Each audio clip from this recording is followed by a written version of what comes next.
Olá, senhores, tudo bem? Bem-vindos à aula de bolsas e regras, onde a gente vai fazer um resumo sobre isso e como isso afeta na formação dos preços. Definição, então, e classificação, tá? Bolsa é um ambiente altamente organizado onde brokers e traders compram e vendem ativos. A bolsa ela pode ser classificada entre centralizada e descentralizada. Exemplo de bolsa centralizada, exemplo BMF, Bovespa e CMI. Okay? Descentralizada, exemplo NYSE. Por quê? Vamos ver um esquema aqui. Centralizada, o cliente manda a ordem, passa pela corretora e vai para a bolsa. Isso eu não estou levando em consideração, claro, aqueles mecanismos pela qual a ordem passa, DMA1, 2. Isso é uma visão geral só para entender. E aí o casamento da ordem se dá na bolsa, tá? O match engine da bolsa. Então é centralizada, sai da corretora e vai para a bolsa. E na descentralizada, tá? O cliente envia a ordem para a corretora e da corretora tem diversas ECNs, que são chamados de Electronic Communication Network, e isso nos Estados Unidos tem bastante, principalmente ao mercado de ações, ok? E de uma ECN ou outra, ou outra, ou outra, vai para a bolsa, ok? O Mesh Engine da bolsa. Então, tem até alguma diferença, talvez, de cotação de uma ICN para outra.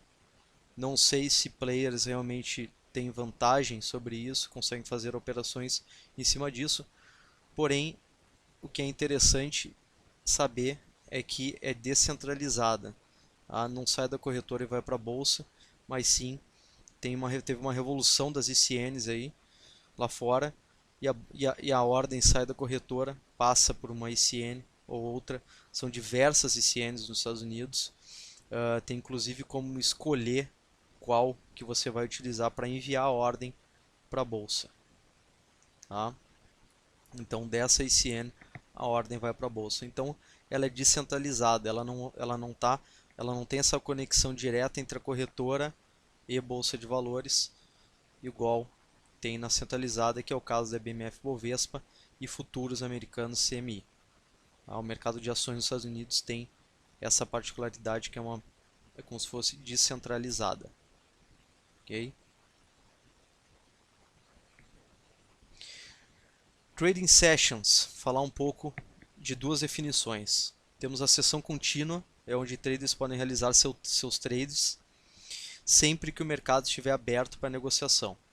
Então o mercado abre em tal horário, fecha tal horário, e nesse horário o mercado está aberto para todos os traders realizarem suas negociações. E tem a Call Sessions, tá? Todos os traders realizam seus trades ao mesmo tempo. No caso a gente pode especificar, é o exemplo leilão, tá? Leilão de abertura. Tem uma Call Session antes e depois abre para a sessão contínua. Tá? Esses são dois conceitos de Trading Sessions. Seguindo, falando um pouco sobre regras e falar um pouco sobre estrutura de mercado. Regras e sistemas do mercado, então, definem a sua estrutura.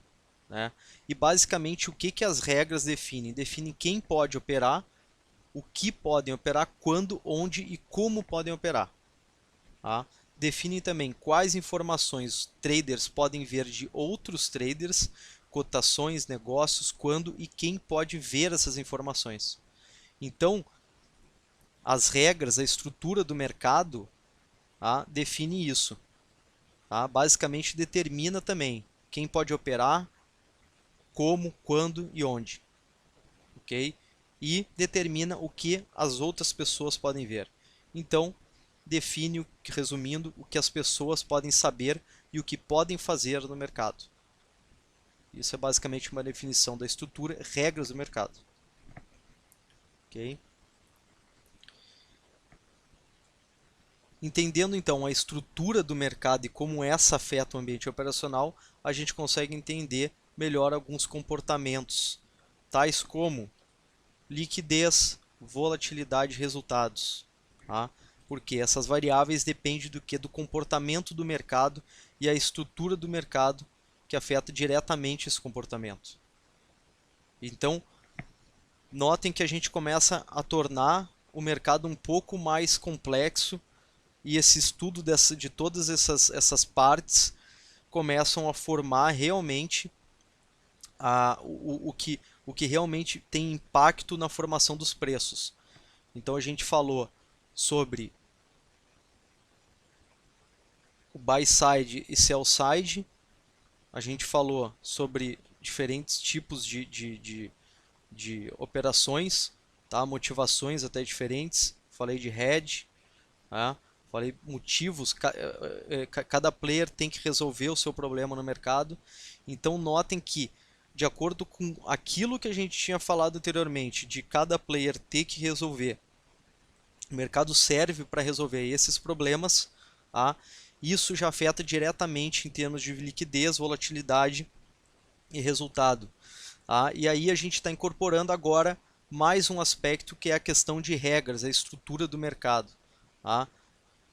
O que isso afeta como? Desde horário, tá? Desde o que tipo de ordem que pode ser enviada, o que outro trader pode ver dessa ordem, como que eu posso enviar essa ordem. Então, tudo isso, esse conjunto de aspectos, afeta diretamente no comportamento do mercado na formação dos preços. Okay? E agora eu vou falar de dois conceitos. Muitas vezes a gente fala desses conceitos, mas a gente não tem um entendimento bem profundo do que significa do que significam esses dois conceitos. Um é volatilidade e o outro é liquidez. Tá? Volatilidade é a tendência então dos preços se moverem de forma inesperada. Esse é o conceito de volatilidade. E corresponde ao que? A impaciência dos traders pela liquidez. Então a volatilidade ela é muito alta quando o quê? Quando a gente tem pouca liquidez e a gente tem uma impaciência e uma necessidade muito grande por parte dos players de operar aquele mercado. Então, por essa impaciência, o mercado tem essa tendência de o preço se mover de forma inesperada e talvez rápida e movimentos longos. Por quê? Porque os players têm a necessidade, têm a impaciência de operar, precisam da liquidez, tá? E o mercado talvez não ofereça essa liquidez. Então, quando tem realmente essa liquidez para os players operar para a gente enviar a nossa ordem, tá?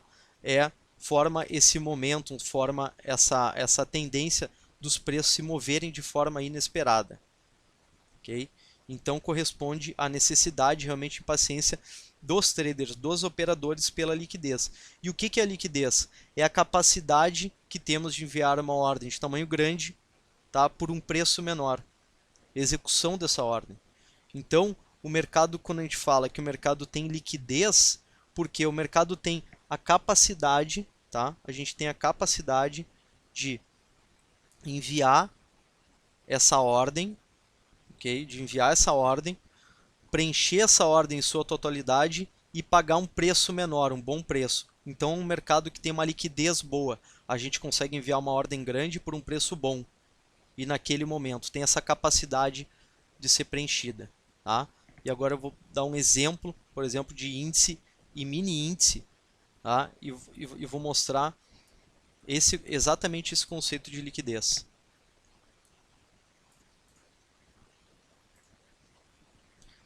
Bom, eu tenho um book aqui, então esse é o da esquerda, é o contrato padrão do índice, e o da direita é o mini índice. Tá? E o que eu falo em termos de liquidez, essa capacidade da gente enviar a nossa ordem. Tá? Se eu quiser, por exemplo, vender, tá? Eu tenho que vender 10 lotes do mini. Ok? 10 lotes do mini. Claro que eu não consigo enviar o equivalente a 10 lotes do mini no cheio, tá? Mas eu vou dar um exemplo. No cheio, nesse momento, eu só consigo executar minha ordem nos 56.825.